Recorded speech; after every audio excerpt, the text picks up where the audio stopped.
All right, now we go to the presentation. Chief, you have a couple of presentations. You want to introduce your Peel Regional Police Neighborhood Policing Unit program? Good morning. This morning we have Dr. Linda Duxbury and Mr. Tony Pontus. So Dr. Duxbury is from a professor from the Sprott School of Business at Carleton University, and then Mr. Tony Pontus, the director of Peel District School Board, and Ms.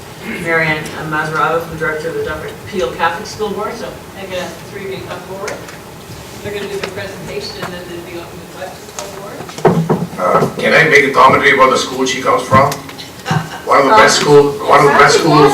You graduated from Carleton. One of the best schools in Canada. I agree. With great graduate students, of course. Thank you.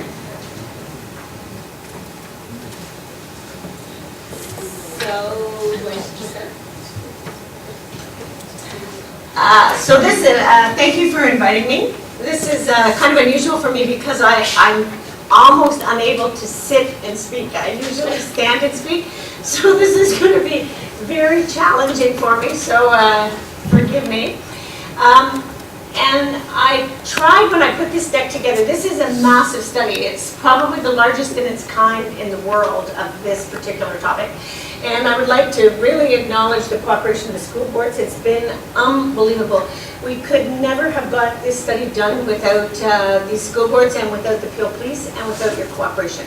So the first part of the deck is just a recap, because I know that this deck is going to go to a lot of people. So for example, I know the OPP are staying just because they want to hear this, because they're the only other jurisdiction that still has police officers in high school in Ontario, and one of the few in Canada.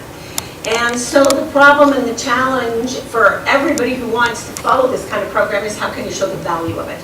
And so, you know, I put the first part of the deck, and I'm sorry if it's a repeat, because we've talked before about this, but I'll go through it very quickly, and then I'll give you a little bit of the data.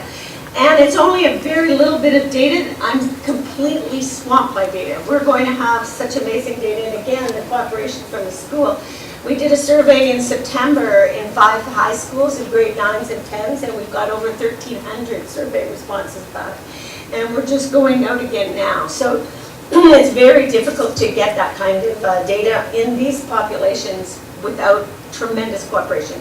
So it all stemmed, we have a big SSHRC, that's Social Sciences Humanities Research Council grant. We are working with 6 police services across Canada. We had over 20 to choose from. We picked Peel because we think that your police service is one of the top in the country in terms of innovation, in terms of what they're doing. We asked each service to identify a project that they wanted us to spend our time and energy working on.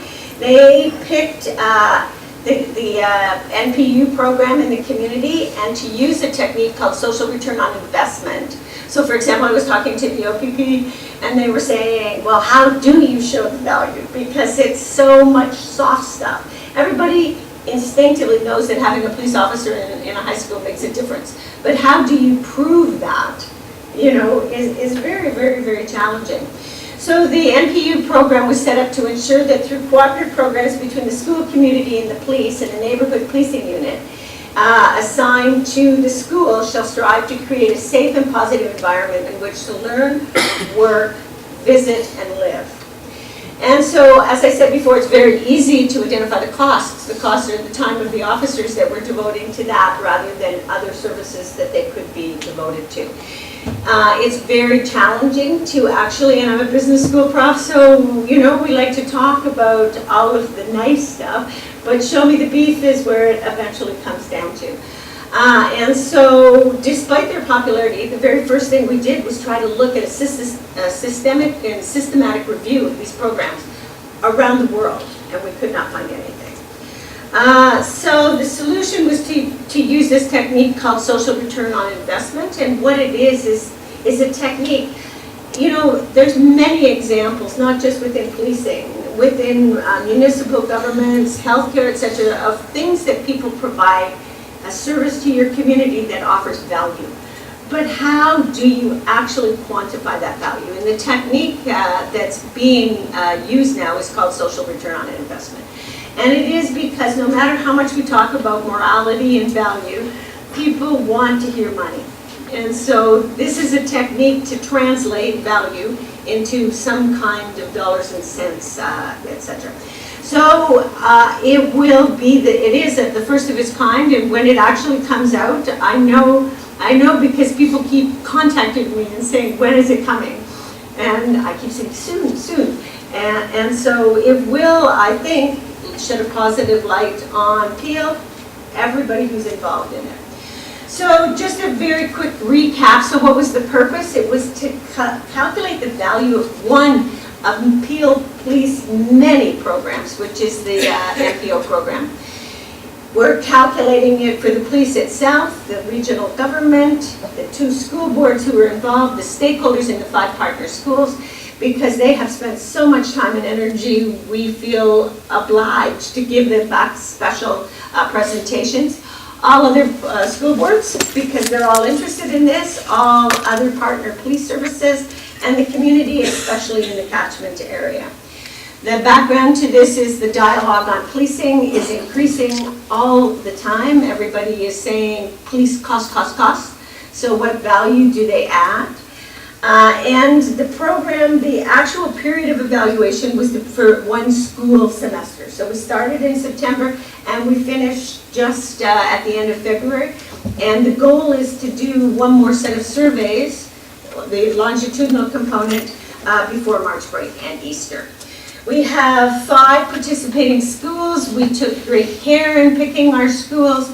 They're in 21, 22, and 11 division. They're in Brampton. They're in Mississauga, they're in Malton, they're Catholic School Board and the Peel School Board. 2 are urban grant schools, and 1 is considered to be one of the wealthier socioeconomic catchment areas of the whole region. Okay? One set of indicators, applying them throughout. Because I'm not a police officer, and because I am not a police officer, and I'm not a teacher, and I'm not a principal. I am a teacher, but not of the same people that you are teachers of. We have an advisory board, and the advisory board has an inspector, a staff sergeant, 2 MPUs. We have 2 researchers from each board, 1 principal, 1 vice principal, and then we have a bigger one that is the deputy, etc. All right. We've had more meetings than you can shake a fist at. We've had informal consultations over email. The first thing that was very, very difficult was actually figuring out what the NPU does. And that might sound very easy, but it's very difficult to get a grip on the police role. And the job description is very incomplete because the police job itself, no matter what job you're talking about in the police, is complex, ever-changing, non-routine, etc. So if we're going to do SROI, we have to actually measure activities, time and activities, and attach that to value. So the first trick was figuring out what they do. And that might sound easy, but it took probably 100 hours to actually figure out. So my OPP friends were going, oh my God, this slide alone is worth coming to the presentation. This is what the NPUs do. They do a variety of activities. And I think it's, when we think about what police officers do, quite often we think of enforcement and reaction. But the NPUs spend a lot of time in proactive activities. And in fact, I think that's the true value of what they do, is they're actually working with these students and the teachers, etc., to stop things from happening, as opposed to dealing with them when they actually happen.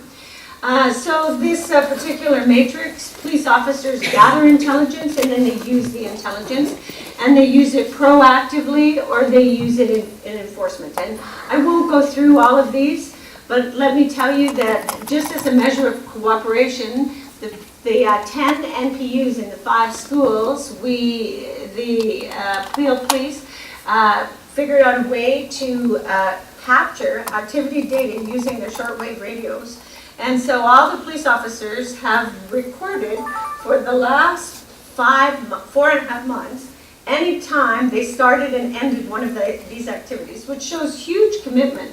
And we have 2,600 records of their activities and what they did each day, which is it's daunting, and I don't know what I'm going to do with it, but it's amazing to have that kind of data, all right? We have collected a lot of data. We began by interviewing the 10 MUs who were assigned to each of the schools before they actually started their work in the school that year. We interviewed them again just now. We have or will interview all the staff sergeants who they report to, and I was going to interview staff sergeants in patrol and homicide, but they convinced me that I should do sergeants, not staff sergeants. And just anecdotally, really interesting, when we came in today, the deputy and I, we met a staff who was there, and he goes, oh, that program, that research, oh my God, you should talk to me. I know 3 examples without even thinking about it of how they saved me time as a homicide instructor. Okay, so, you know, until you actually study this, you are not going to be able to articulate. And so we're saying, well, we would like to talk to you, thank you. And some of your friends too. We have done 10 ride-alongs, and you know, if you want some interesting experiences, yeah, my PhD student who did 10 ride-alongs with these officers for the whole day and find out what they do. He was absolutely boggled. And one of the things that I think I'll just mention fleetingly, though I'll come back to when you get the full report on the study, was they spend a lot of time in the middle schools. I don't know if you knew that, because there are no officers in the middle schools full-time. And if there are a catchment area in middle school where there's a challenge, those officers also, see both of them, those officers are also aware of those students as well. And so in terms of because I talked to your principals and vice president and do interviews with them, and they're going, oh my God, please don't stop this program. In fact, we think if there's any message to go to the board, it should go to the middle schools as well, which is kind of interesting.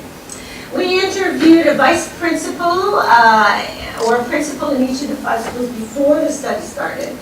We just finished interviewing 45 of your administrators. We interviewed principals, vice principals. At all of these schools, there's people who work with high-risk students. So there's counselors, there's social workers, there's learning specialists, etc. So we interviewed all of them as well.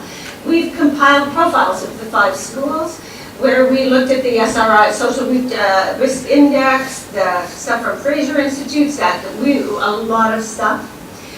And we did a student survey, and we are doing that survey yet again. We interviewed it, we sent that survey out at the very beginning of grade 9 and 10. And the reason we are picking, it's very difficult to do longitudinal research on a program that's been in place for a long period of time. So we're picking grade 9s because those grade 9s come from schools where they weren't exposed to police. And then we're going to look at what's the change in those grade 9s attitudes 9 months later, after they've been exposed. And we're going to also compare them to grade 10s who've been in the program for a year, all right?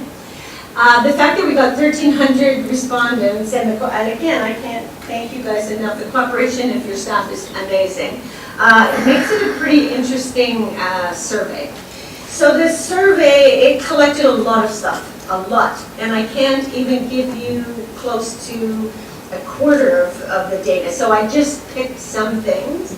Contact, how much contact they've had, their reaction to the program, their attitude towards the program, the view of their officer at the school, positive and negative, their view of the police in general, positive or negative.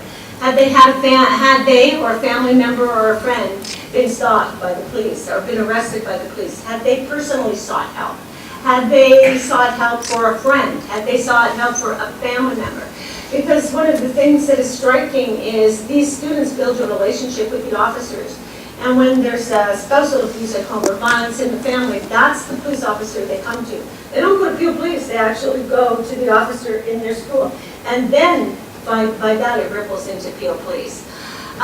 Whether they witnessed a crime, their perceptions of safety, stress and anxiety. We collected a lot of measures on mental health. And I think probably the thing that shocked me or worried me the most was the mental health, or lack of health, of a lot of the students in our school right now. And if we actually come down to it, I think that a lot of issues out there right now are mental health issues. And the fact that we don't have funding, we don't have programs, and it is fallen to the police to do mental health when in fact that we need more trained specialists to do it in more spots.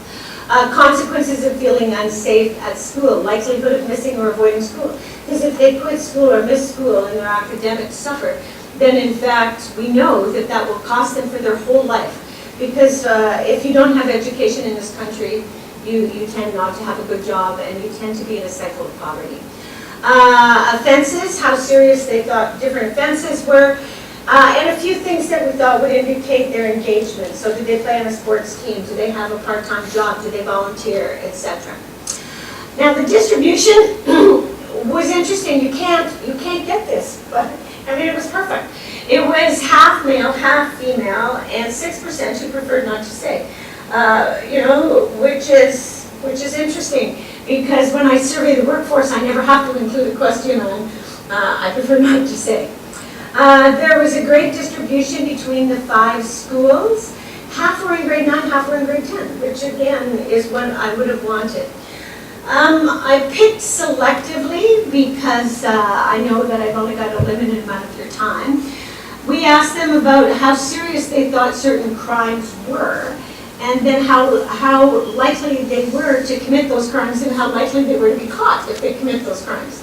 The crimes, so we did all kinds of fancy statistics. We took all these crimes, which by the way we got from a survey that was conducted in England. And it divided into 3 groups. So crimes against person, bullying, cyberbullying, beating somebody up, harassment because of gender, sexual preference, property crime, so a whole bunch of ranging from quite trivial to a bit more significant, alcohol and drugs, so underage drinking, using weed, using harder drugs, and selling weapons, and then whether they carried a concealed weapon, and whether they thought that was a crime. So we viewed crimes again. What was interesting to me was, so the education we're providing on cyberbullying and harassment and crimes against people seems to be really working, because they rank that as the most serious crime. You shouldn't harass, you shouldn't bully, you shouldn't do this, you shouldn't do that, which is great. Drugs and alcohol, not so big a crime. It's like, and the soft ones, really, probably you shouldn't be thinking of this as a crime. On a positive note, they did view hard drugs as a crime. What stunned me, I think, was 15% said carrying a weapon wasn't a serious offense. So that one is worthy of note. And then again, and I didn't put it in here, but about 15 to 20% say because of their situation, they suffer stress, anxiety, they engage in harmful self-behavior. So there is definitely a mental health issue. So we asked them a bunch of questions and a bunch of adjectives. And so the one is on attitudes towards police. And so this is police in general versus NPUs. And the reason we did it this way is because the research seems to suggest that exposure to police early in a non-threatening situation, in an area where the police actually can help them, and they get to know police as a person and a human being as opposed to an office with a uniform, etc., and not scary, makes a big difference. If you build relationships early, those relationships spread through life. So we asked them, and so what we hope is attitudes towards police, attitudes towards the police officers themselves will improve when we do the survey the second time. But even so, look at the positive attitudes. People, so it was from strongly disagree to strongly agree. Generally, the students believe police protect people like me. I feel I can rely on the police if I'm in trouble. All things considered, I really like the fact that the police are around. That is a hugely positive endorsement. Now this one is interesting, and it supports the idea. I view the police as racist. If we look at, generally it's not at all. It's skewed negatively, but that's police in general versus their MPU. MPU, no, they're not racist, they're great guys. We really like them, I can approach them and you'll see. They approach them for problems, they approach them for family problems for their friends, their own problems. So they see the MPU quite differently. And I think that is one of the huge values of the program, that in fact they get to know police. View the police as rude, view their MPU as rude. Both of them are positive, but very positive about their MPU. View the police as aggressive, view my MPU as aggressive. Again, positive skewing no matter what, but look at how they view their own officer versus police in general. I feel safer when I see the MPO assigned to my school, I feel safer. Mostly, they feel safer. But I think, you know, this one was the most positive, and I think it's the one that we're, you know, that is the most important to pay attention to. We asked these students, all together, how do you feel about that program in your school? And if you look, only 15%, now and that's if we're the most rigid on how we look at negative, say it's not a good idea. The skew is huge. This is a really good idea, and I feel safer in my school because that officer is there. I don't feel bullied, I don't feel harassed, I don't feel the officer's racist. I actually feel safer. I feel less stressed, I feel comfortable reporting a problem. You know, all of these are quite positive responses. I'm comfortable reporting bullying, harassment, and I'm comfortable reporting crime. So to me, and you know, I did put that in there. Last semester, how often did you miss school because you were afraid of being bullied? Miss school because you were afraid of being harmed? Miss because you were bullied? And miss because you were physically harmed? If you add that up, that's a significant number of children, not children because they're high school students, young adults, who actually are missing school because of challenges they feel at school. And that's with the officer there, and that's with them feeling safe and comfortable being able to report, okay? Oh, and I did put it in. Once a week, or all the time, 10% said they couldn't concentrate in class because they were stressed or anxious and felt unsafe at school. Felt anxious, felt stressed, felt hard to sleep, thought of harming themselves, thought of harming someone else, felt depressed and thought of dropping out. And so, views of the police, they're positive force in society. We feel very positive about their traits. We don't see them as negative, etc. So, and I gave, this is just a summary message, stress and anxiety. So, altogether, like this is an amazing set of data. I've only tapped it, and I'll tap it even more when I get the second set of surveys. All of the indicators, it didn't matter, I haven't cherry picked. I could have given you the whole set of indicators, and they would have all pointed to the same trend. They make a real positive difference in school. You should be proud that you have one of the only programs like this in North America. The situation at school is likely to deteriorate if the officers are not there on a full-time basis. All the stakeholders are very positive about the programs. The school administrators think it should be expanded to, you know, and how you would do that, I'm not entirely sure, because there is a cost associated with that. But the fact that we're seeing such demonstration that they form attachments with the police officer and they view that police officer quite differently, you know, is a very, very, very positive finding. And your administrators have to a person was saying, so, you know, let me tell you, you know, you don't think this is at risk. You don't think I'm going, no, I hope it's not at risk. But I do want to say that the results are incredibly positive. And I want to thank everybody for giving us this opportunity. This is an incredibly exciting project. It makes me feel like I'm contributing. And I think it takes courage to actually support such a program, because you have to be able to answer the question, why spend your money here and not spend your money here? And I want to thank the Peel Police, the two school boards, and your own leadership for actually, A, having the program, and B, engaging in such research. Because, quite frankly, we could have found quite different things, which show very different. You don't know going in. You just speak to whatever data you get. And it'll be very interesting after the second survey. So thank you. And did I get 15 minutes? How close? That's not possible. But you have a lot of good things to say. Madam Bromby, you have some questions or comments? You can always hear me. Oh, I'm supposed to turn this. Okay. Linda, thank you. That was fair and enlightening. I guess I have a couple questions to you and a couple to the chief. Yesterday was anti-bullying day, so of course we all wore pink, so this is very timely, in fact. And we all heard those stories in the news that were just devastating to some of our youth. And you can only imagine the impact that bullying has on their lives going forward. I mean, I was very shocked at some of the stories I heard, that it was so pervasive. And I guess that's one of the key issues that the NPU deals with at the schools. So I guess to the chief, is there thought about expanding this test pilot to other schools? What was the cost? And is this something you would recommend that we have NPUs at other high schools? Or, I mean, is there a negative perception anyway that now we have police in our high schools? I mean, other than the positive attributes you described, does it in any way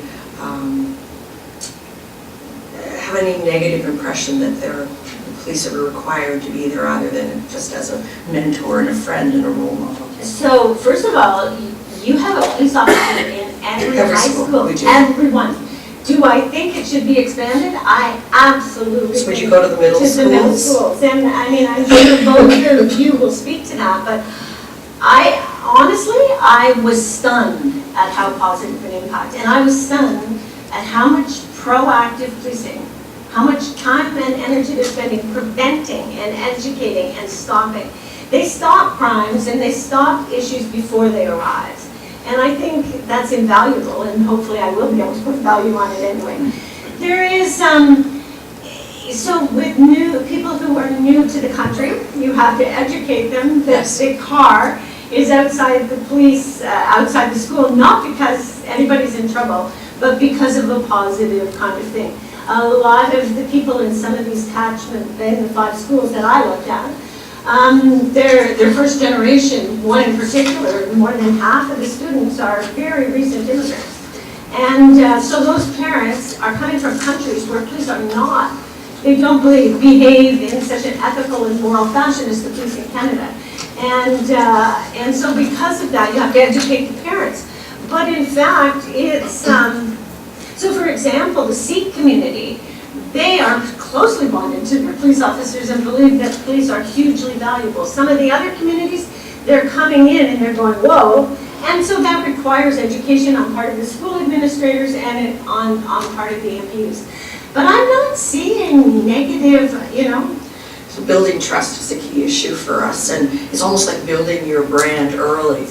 Absolutely. So there's That's an a good way to impression. think of it. I'm going to put that in my next. Oh, there you go. I'm a former marketing person. That's why I think in those terms. But certainly if we can build that trust with youth, it will take them throughout their lives. So do you see the impression, the perception of the MPs translate generally to the wider police force? So that's what the next survey is about. Okay. Okay, so we've asked them now. So we're hoping that now that they have got to know police officers, they see them at the school, they see them at lunch. Like, it's interesting, because people would say, on the one hand, they'd say, well, those guys are just standing around there at lunchtime. What are they doing? They could be giving traffic tickets. But they're standing there, they're joking. They're laughing, they're showing that police officers aren't necessarily big, scary people. They're talking about personal things with them. They're talking to them in a way that's not associated with any form of crime. And so it's that's really, I can't emphasize how important it is. So we're hoping, because if you look at how much more positive they feel about their own officer than police in general, we're hoping that, and by the way, the grade 10s feel more positive than the grade 9s already about the police. So we're already seeing that trend. They've been in school for a year. They've seen that police officer. They've got to know police officers, so I think that, yes, it's going to be very bad. Thank you, Professor. We have some more questions. Madam, just one with the chief, sorry. So they do appear to be their friend, mentor, role models. So to the chief, how often are these NPU officers moved in and out of each school? What is the tenure and what are their experiences? If you have any stories to share with us. Thank you, that's it. So each officer, we have an officer in every school, and they're moved every 2 years. And often, that's always the issue with the principals, is the principals saying, oh, please don't take this officer. We've had for 2 years, can you just give us 2 more years? But for the policing, that's a real bonus. The officers who are up-and-comers really want to get into the neighborhood policing unit because they see that as such an exciting part of their career. So we do move them out every 2 years, but that's always a topic of conversation for us. So.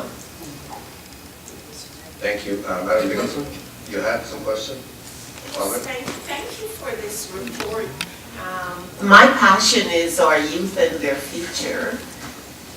One of the things I wanted to check is, in your research, was there any contact with the mental health and addiction nurses that are now assigned to the Peel School Boards? Not assigned to the Peel School Board. If they were at one of those 5 schools, and the urban grant schools all had a lot of student support, we interviewed them, yes. Okay. But we haven't talked to, we could, but the people at the school see it on a day-to-day basis. Yeah, before I became a member of the board, I spent a day at one of the schools shadowing a teacher, and I saw the positive outcome of the police officers who work for the day in that school, where there are very many challenges that are faced. So one of the things you mentioned is about mental health in the schools, and the survey has shown that there's increasing number of our children demonstrating mental illnesses. And now with a lot of refugees in the country around trauma, I'm hoping that somehow part of your research will pick up some content about that in terms of would it change the role of the NPUs? Because you're seeing more children with mental illnesses. Tony, aren't you finding that? How are you? Tony? They're spending a lot of their time on mental health calls. Yeah. A lot of their time. I do know that. So one of the cases where they went to a middle school was a 10-year-old trying to commit suicide. So again, yeah, so mental health is, in my opinion, the issue. But it's the issue, it kind of permeates society right now. Thank you. Madam Jeffrey? You're right, this is really, really rich data, and I look forward to your report coming back. There's a lot to absorb. I guess my only comment would be the expansion to middle schools, I think, is really where we need to go as a society. I think back to when my son, who is now 29, when he was in middle school, there were young people around him who were planning to put graffiti on the school and do property damage, and he didn't know that was a crime. So we always assume our children are sophisticated enough to know that that is a crime and to talk about it, and he didn't feel comfortable about talking to his principal or his teachers at the time when it was happening. So I had to call the principal to ask him to talk about that issue. So I'm very interested in finding ways for our young people to develop a positive relationship with our law enforcement, and feeling confident and trusting them enough to have that. We keep assuming our children are sophisticated, and they are in some ways, but they're also really struggling with what's going on and what's the right thing to do when they're presented with choices. So I'm very interested in seeing it go to the middle schools, and your research is very, very interesting, and I think will help guide what we do, and clearly you're passionate about it, and it's infectious, so thank you. I feel very, this is amongst the most interesting, I'm nearing the end of my career, and this is the most interesting and impactful research I've ever done. I think. Thank But I say that about other things too. Thank you. Mr. Williamson? Tony, excuse me. Tony, when I approached you, I guess it was 6 months ago, this board had taken a deputation from a survey that came from United Way that suggested some parents did not want the police in the school, and said they were even considering pulling their children from that school because of the police presence. And after your positive feedback, and obviously I've worked with Linda for years, I felt it was really important that the board see the other side because this was a small survey, and this is obviously a very large survey, including every school. But I thought it was very important at the time that the board realized that there's a real positive influence of having the police in the school, and having parents upset with it was not something that is found right across the school board. And again, I want to thank you for that. I distill two learnings from what you have said, Professor. First of all, thank you so much for such a wonderful analysis of an issue. Not only that, but finding new solutions. And in the long term, this is going to be very helpful as we fight costs and we fight crime and so on. So the two things stand out. Number one, the image of the officers that the students have as compared to general police, which they get from the media, from newspapers and neighbors, parents. But this is their first-hand experience. And as Madam Crombie said, they're going to become better citizens as a result of that. What is the value of that? Phenomenal value. Okay, the social value is phenomenal. The second thing is, you've done this thing with 6 different areas. I would suggest to look at this study, and if we can help other police forces in Ontario. You are a past president of Ontario Association of Chiefs of Police. I would encourage you to use this knowledge and free of charge give it to free of charge, give it to help other people, other organizations to see the value of this thing, because I see this is in more than one dimension: cost, crime reduction, building the future of our country and our region. So if you can use your presence in that office, it may be worthwhile to have Professor Duxbury and some of your people go and help other organizations start this program. Thank you, Mr. Chair. I agree fully, and I know other chiefs across the province are always inquiring about our school officers, and they're very important in this. So I also know that I think Mr. Pontus and Mr. Mazzarato probably want to have speaking points as well, so I wasn't sure. Want to make sure that they had their opportunity as well, sir. Would you tell us in April as to how many people you have helped outside? I would like to hear that. I can do that. Thank you. Thank you. Thank you. Well, good morning. I think I begin by, excuse me, I'm fighting a bit of bronchitis, but I begin by extending greetings on behalf of our Board of Trustees, who just most recently have spoken very, very positively about the presence of our MPUs in our schools. I also hearken back to someone who I admire a great deal in education, who once said, "We all live with everyone's children." And I think I have just as much responsibility and desire to see the children that attend our appeal schools be successful and safe than I do for our own children. And I also believe that we serve complementary roles throughout this region. And so we're always very proud to be able to partner with the organizations without the region appeal, and for us, Dufferin as well. We've done this very successfully in the early years in our preventative programs, and we see that we're doing it very successfully in the partnership that we've engaged in with the MPU partners, because we do believe that proactive measures are the way to go. You've heard reference this morning about our mental health nurses. You've heard reference this morning about the challenges associated with stress and mental health, and we share those kinds of concerns with you. I think the complementary nature of what we're discovering through this research, through the research that we do within our schools itself, and so we do school climate surveys. And some of the things that we're noting is that while we're making some inroads in the area of bullying, we're also seeing that it seems to be heightened a little bit more with our grade 4 students, with our grade 8 students. And so when you're thinking about, the next steps around how communities and school boards can work together, about whether or not we put MPU officers into our middle schools or into our elementary schools for us, that maybe that helps to drive the decision, because we heard very clearly the impact of bullying on children's desire to even be at school, and we also know the importance of education for our students. So all of this research is very complementary and informs what certainly I would take back to our board in terms of our next steps and where we need to focus our efforts and integrate our services more. And we look forward to continuing to provide additional support and information to outside researchers and certainly to your community agencies, all on behalf of the families and children in this great region that we all serve. Thank you.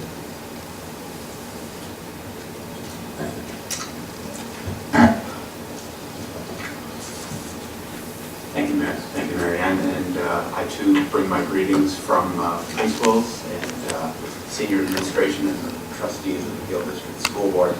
We've always enjoyed a wonderful relationship with the Peel Regional Police, and we see them as critical partners to make sure that our schools are safe for all of our students. And when you think about the size of our schools, many of them 1,000, 1,500, nearing 2,000, that would exceed the size of many towns outside the GTA. So it's important to think about that. And schools are no different. I always say that schools are nothing but a reflection of our society. So there are needs and issues in our schools in the same way that there are needs and issues in our communities.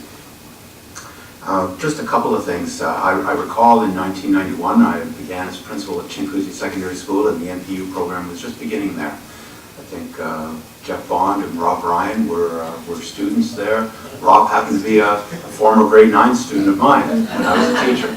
So it always comes around full circle. But now I see they're both superintendents. So in terms of career planning and succession planning, I believe, and I think Chief Evans said, that the NPU program and experience is a critical component in rounding out that officer. What I also know is that diversity is a high priority for all public sector organizations, boards, police forces. And what I also know is that many students, particularly coming from other countries, would have different experiences than they would here with police, both the children and their parents. And so they have a perception that is different than it is here. And I believe by having an officer in the school and developing those kinds of relationships and acting as a positive role model that demonstrates both to the students and to their parents that police officers are helpful and they're here to help you and help citizens. I think that only helps them consider a career in policing. There are a number of officers, Paul Dillon, Matt Banting, Phil King, Harry Dillon, Tia Suganen. They're all former students of Peel, and that's just from one school.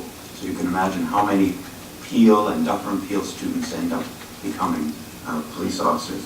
Probably the last thing I would say around costs, and it is hard to quantify the cost benefits, the hard dollar cost benefits.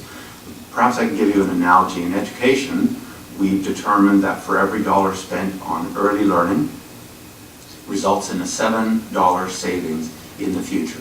In education costs, poverty, crime, I suspect it is very similar in NPU, that the earlier we can have young people exposed to officers in a positive way, the more likely they are to change their attitudes as adults and to perhaps consider careers in Peel.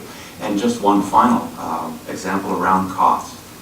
In about 2002, I was the superintendent for Chinguacousy Secondary School, and some of the officers here would remember that we had a series of incidents where we had to evacuate the school. We weren't sure whether it was an environmental issue. It turned out it was pepper spray that was being purchased at a flea market in Toronto.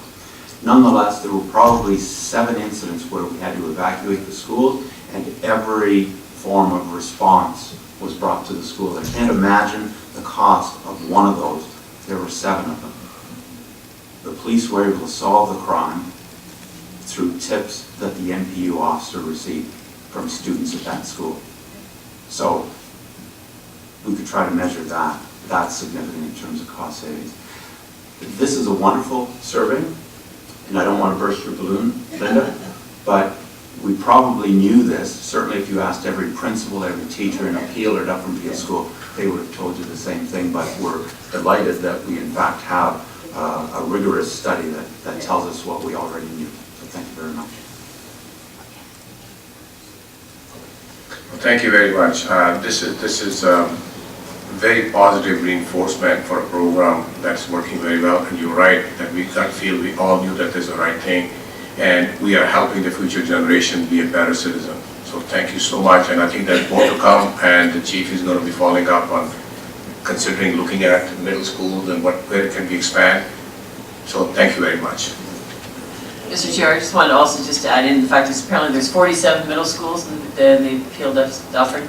And their Catholic schools have no middle schools, but they have grade schools. We do have officers teaching in the grade schools and the middle schools right now, different programs.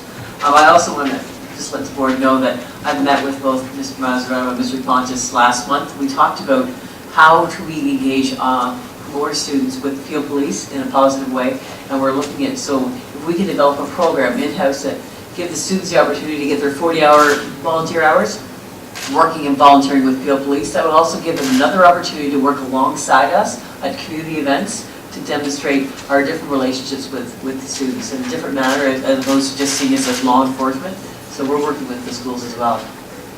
Thank you. Motion to accept the report. President Nicholson. Thank you very much. Thank you for having me. Want to introduce the second presentation, Chief? Good morning. So we also have